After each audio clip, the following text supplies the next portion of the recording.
मुळात वंचित आणि काँग्रेसची विचारसरणी एक असेल आणि शत्रू जर एक असेल दोघांचा, तर त्यांनी दोघांनी मित्र म्हणून एकत्र यायला हवं. मात्र बाळासाहेबांच्या अनेक भूमिका ज्या आहेत त्या आडमुठ्या आहेत आणि त्यातून आघाडी होत नाही किंवा ते बरोबर येऊ शकत नाही अशी टीका त्यांच्यावर होते. त्यामुळे बाळासाहेबांना पण कोणतीतरी एक स्पष्ट भूमिका ही पुढच्या काळात घ्यावी लागेल या पूर्ण प्रकरणामध्ये. पण ही जी परिस्थिती तयार होते, म्हणजे ठीक आहे, कधी बाळासाहेब काहीतरी उलटं काहीतरी सांगतात, त्यातून एक नवीन चर्चा येते. तिकडे पवार कधी सांगतात की काँग्रेसचं जमत नाही आहे. या पूर्ण परिस्थितीमध्ये काँग्रेसची जी आजची दयनीय परिस्थिती महाराष्ट्रात दिसते आहे, विदर्भासारखा अत्यंत मोठा गड तुम्ही गमावून बसलेला आहे. प्रतिसाद मिळतोय पण तो निवडून येण्या इतपत नाही आहे. राज्यामध्ये तुम्हाला प्रतिसाद कमी मिळतोय. का परिस्थिती इतकी दयनीय तयार झाली आहे काँग्रेसची? काय कारण वाटतं तुम्हाला?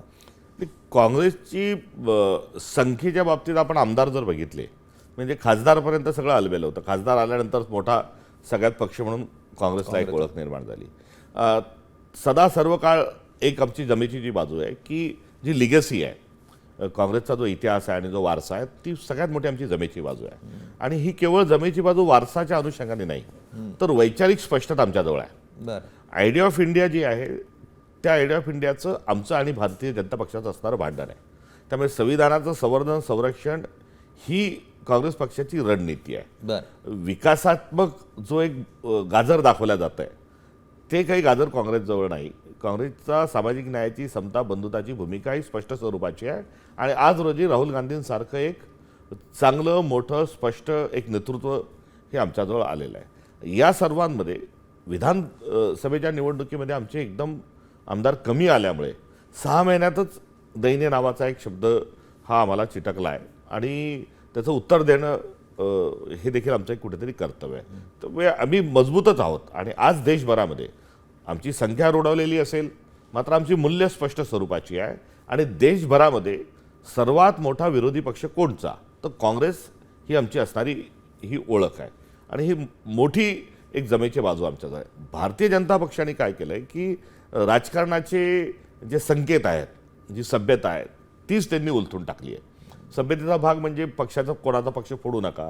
कोणी विरोधी पक्षातला घरातला कोणी माणूस आला किंवा नेता आला, पुतण्या आला, भाचा आला, भाऊ आला, तर सर्वसाधारणपणे विरोधी पक्ष समजून सांगत असे की अरे असं करू नका, घरात वाद होत असतात, तुम्ही आपसात बसून मोडून टाका. आता भाजप काय करत आहे की कोणाच्या घरात जर काही असेल तर ते ताबडतोब त्याला खतपाणी घालतात, नसेल तर तिथे ठिणगी पेटवण्याचं काम करतात. त्यामुळे संकेत हे गुंडाळून ठेवल्या जात आहे.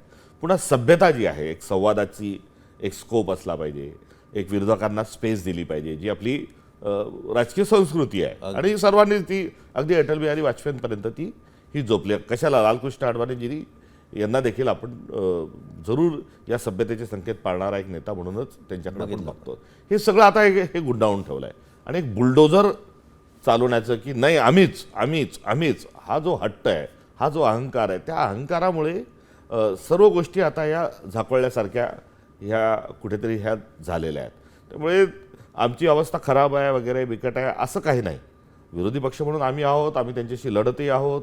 आता आमच्यातले माणसं जे फोडतात आहे, म्हणजे बघा गंमत, म्हणजे काँग्रेसची भारतीय जनता पक्षाचे 2 जे अजेंडा होता आहेत, एक होता काँग्रेसमुक्त भारत करणे आणि दुसरा होता 100% भारतीय जनता पक्ष करणे.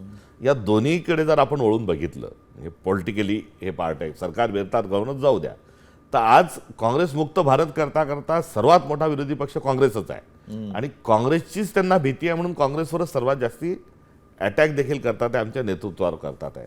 याचा परिणाम असा झाला की काँग्रेसमुक्त भारत करण्याच्या नादात आता मुख्यमंत्र्यांनी आणि प्रधानमंत्र्यांनी जर भाषण करताना मागे वळून जर स्टेजवर बघितलं तर भारतीय जनता पक्षच किती काँग्रेसयुक्त झालेली आहे हे त्यांच्या लक्षात येईल. त्यामुळे तिथे हा त्यांचा पण तुम्हाला मान्य आहे म्हणजे भाजप काँग्रेसमय झालेली आहे असं तुम्ही पण मान्य करताय? भारतीय जनता पक्षाने सत्तेच्या जोरावर ब्लॅकमेल करून किंवा लालूच दाखवून काँग्रेस फोडण्याच्या नादामध्ये त्यांनी त्यांच्याच पक्षाच्या कार्यकर्त्यांना कुठेतरी अन्याय केला. आणि आता स्टेजच त्यांचं सगळं काँग्रेसचं आणि विरोधकाचं झालं. हे मान्य करायचं काय हे सत्य. चला त्याला दुसरा जो भाग आहे आणि 100% भाजप, म्हणजे काँग्रेस मुक्तही केल्या गेल्या नाही, 100%ही केल्या गेल्या नाही. बिहारमध्ये आम्ही जिंकलो म्हणून दिंडोरा पेटणाऱ्या भारतीय जनता पक्षाने एक लक्षात घ्यावं की तिथे त्यांना नितीश कुमार सारख्या कट्टर अँटी RSS माणसाला सोबत घ्यावं लागलं. म्हणजे अँटी RSS माणसाचा चेहरा समोर करून त्यांना पुढे जावं लागलं. पासवानही जे प्रकरण आहे तेही तशाच अनुषंगाचं आहे. त्यामुळे जे संघाच्या विरोधात ज्यांची हयात गेली, अर्धे जे संघाच्या विरोधात आहे त्यांना सोबत घेतल्याशिवाय त्यांना निवडून येता येत नाही.